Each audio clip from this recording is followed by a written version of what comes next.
Okay, so today we're going to look at some double play turns from the shortstop position, 4-6-3 double plays. So when the second baseman fields it and he flips it or throws it to the shortstop, how are we going to use our footwork? What's the technique going to be? And we're going to look at Francisco Lindor again, just because I feel like he does everything really fundamentally sound. Before we get into it, if you want a free bat, just scan the QR code right here. And I'm going to pick a winner. So you're just going to have to put in your name and your email. I'll pick a winner. If you win, I'll email you. You just tell me what bat you want. I'll pick it out. I'll buy it and I'll send it to you. So make sure you do that. Okay, let's get into it now. So I'm going to play this first. It's just a routine ground ball to second base right here. And we're going to field it. We're going to power feed it to Lindor for the double play. All right, so let's go back and let's talk about the technique. Because I do think that sometimes coaches just think that players either know what to do or they just think, hey, just go catch the ball, throw the ball first base. But there's a lot of technique involved. So first thing that I'll say is that you have to make sure that you get there on time. And so one mistake that I see is I see shortstops that are late. They're late getting there because they play too far away from the bag. So anytime we're in double play depth, typically we're going to take 2 big steps in and 2 steps towards the middle. We just call it pinching the middle.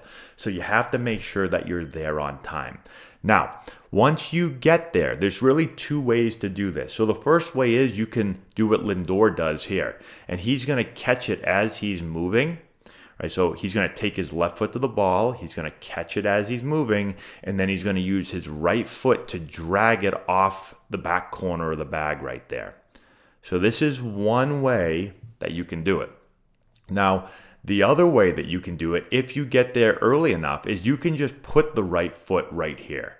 So instead of dragging, you would just set your right foot up here, your left foot would be here, then you would do the same exact thing. You take your left foot to the ball, your right foot would already be there, so instead of catching and basically kicking the back side of the bag, you would just have your foot there already, take your left foot to the ball, and then you would go right to left, left to target, and throw. So you can use either technique. Again, it really depends if you're able to get there on time.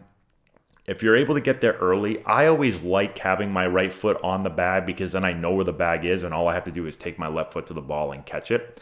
But sometimes you're not there early enough to do that, and so you do have to catch and kind of kick. And some players do like to just kind of swipe the bag like this, okay? So again, I'll leave it up to you.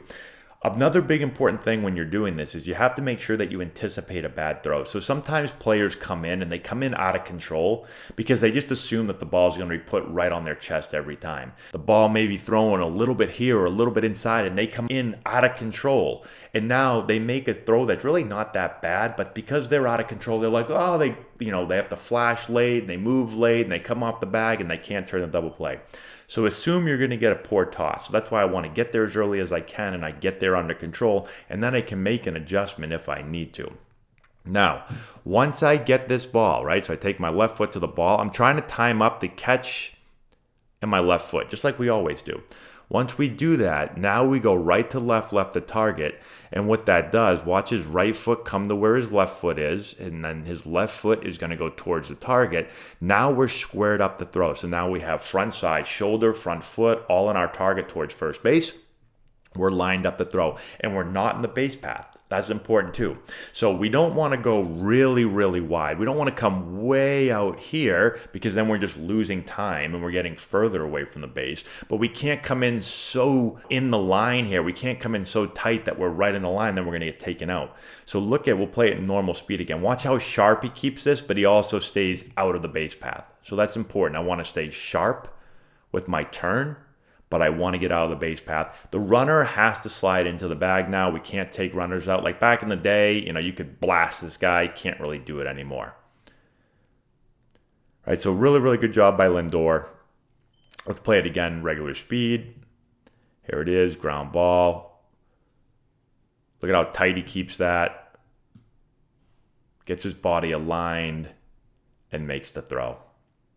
So, really good job, again, using the fundamentals. Seems pretty simple, and there's not a ton of steps to it, but you have to make sure that you do those things that I just talked about properly, and it'll just make it so much easier for you to complete the double play turn. So, again, scan the code if you want a free bat. If you want to learn more about infield play, click the description box down below. I have a course, Elite Infield Play, which covers everything when it comes to infield play. So check that out. We have a bunch of courses as well. That's all we have. Thanks for watching. Subscribe to the channel. We'll talk to you later.